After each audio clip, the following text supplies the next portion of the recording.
பொதுவாங்க ஒரு நூலன் இருந்தா வீரத்தையும் அழகையும் இயற்கையும் தனிநபர்களையும் அப்படி வர்ணிச்சு எழுதுவாங்க. ஒரு நூல் அப்படி எழுதுவாங்க. ஆனா இங்க ஒரு நூலாசிரியர் எழுதியிருக்காரு, துன்பத்தை வர்ணிச்சு எழுதியிருக்காரு. என்ன துன்பத்தை வர்ணிச்சு எழுதிய ஒரு நூலா அப்படின்னு கேட்டீங்கன்னா, அதாவது இது எப்படி பார்க்கணும்னா, துன்பம் வருமுன் காப்பது எப்படி அப்படின்னு வர்ணிச்சு எழுதிய நூல். துன்பம் வந்ததுக்கு அப்புறம் வந்துருச்சேன்னு புலம்புறதுக்கு பேரு துன்பம் அல்ல, வருத்தம் வாங்கது. சரிங்களா? அழகிய தமிழ் சொல்ல வருத்தம் வாங்க. அப்படி அந்த வருத்தம் வருமுன் காப்பது எப்படின்னு எழுதிய நூல் இன்னா 40.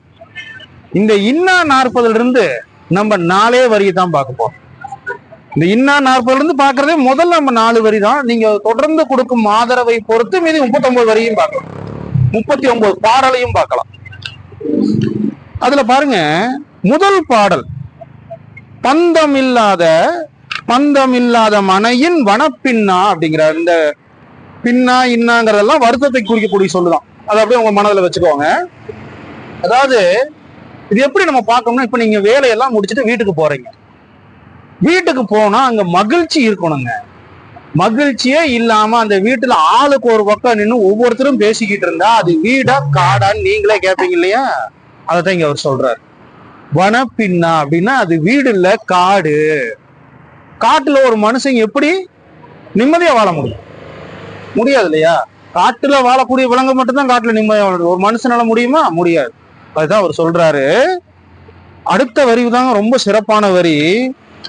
தந்தை இல்லாத புதல்வன். ஒரு வீட்டுக்குள்ள வீட்டின் தலைவன் தந்தை இல்லாத புதல்வன் அழகின்னா அப்படிங்கிறார். ஒரு வீட்டை வழி நடத்துவதற்கு, நல்லது கெட்டதை எடுத்து சொல்வதற்கு தலைவன், தந்தை என்னும் தலைவன் இல்லைன்னு சொன்னா அந்த புதல்வனுடைய ஒவ்வொரு முயற்சியும் பின்தங்குங்கிறாங்க. அது எதுவும் அவனுடைய கல்வியா கூட இருக்கட்டுங்க. நீங்க நல்லா சிந்திச்சு பாருங்க. தந்தை இல்லாத வீட்டுல அந்த குழந்தை முதலில் பாதிக்கப்படுவது கல்வியா தான் இருக்கும். 10வது 12வது எல்லாம் முடிச்சிருவாங்க, உயர் கல்வி கேள்விக்குறியாகும். அந்த மாதிரி எத்தனையோ பேரை நான் பார்த்திருக்கேங்க. ஏன்னா 12வது வரைக்கும் அரசு துறையில வாய்ப்பு கிடைக்குது. உயர் கல்விக்கு நீங்க விரும்பிய படிப்பு உங்களுக்கு கிடைக்குதா? எத்தனை பேர் கிடைக்காம வேலைக்கு மாசம் 10,000 ரூபாய் சம்பளத்துக்கு போறாங்க. அதுதான் சொல்றாங்க,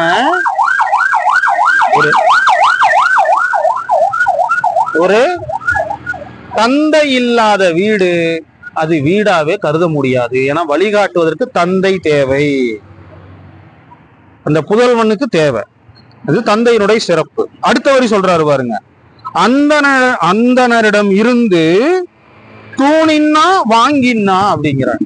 அதாவது அந்தணர்கள் நம்ம சொல்றோம் இல்லைங்களா, அந்த அந்தணர்கிட்ட இருந்து நீங்க அம்புரா துணி, இந்த அம்புரா துணிக்குள்ள எண்ணற்ற ஆயுதங்கள் இருக்கு. அந்த ஆயுதத்தினுடைய வலிமையை நீங்கள் தெரிந்து கொண்டிருக்க வேண்டும். அதாவது ஒரு புதல்வனானவன் எப்பவுமே, ஒரு இளைஞனுக்கு என்ன கிடைக்குங்க, அது எதுவா வேணாலும் இருக்கட்டுங்க ஆயுதம். எந்த ஒரு சின்ன கம்பு கூட ஆயுதம் தாங்க. அதை பயன்படுத்த தெரிஞ்சா, பயன்படுத்த தெரியலனா வாள் கூட கம்பு தான். ஆனால் அந்த வாளினால் என்ன அழிவு ஏற்படும், கம்பினால் என்ன அழிவு ஏற்படும், இதை நாம் எங்கு பயன்படுத்த வேண்டும், எதற்கு பயன்படுத்த வேண்டும்ங்கிற அந்த நுட்பத்தை இவன் அறிந்திருக்க வேண்டுமா? ஏன்னா அந்தணர்கிட்ட தான் என்ன கிடைக்குங்க, நீங்க வீரத்தை கற்றுக்கொள்ள முடியும். இன்னைக்கு நம்ம அந்த குருகுலம் எல்லாம் சொல்றோம் இல்லைங்களா, வீரத்தை தந்தை தான் அங்க கொண்டு சேர்த்த முடியும்.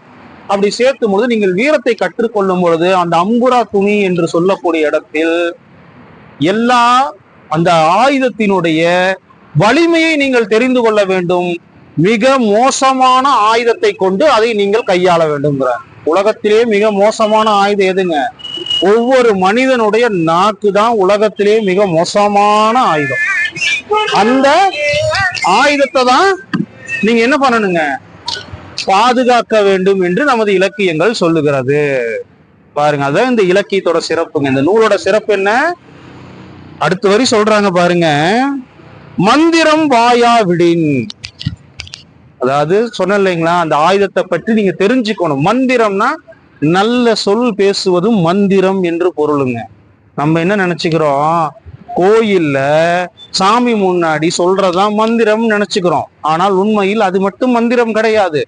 நாம் ஒருவரிடம் பேசும்போது நீங்க நல்லா யோசிச்சு பாருங்களேன்.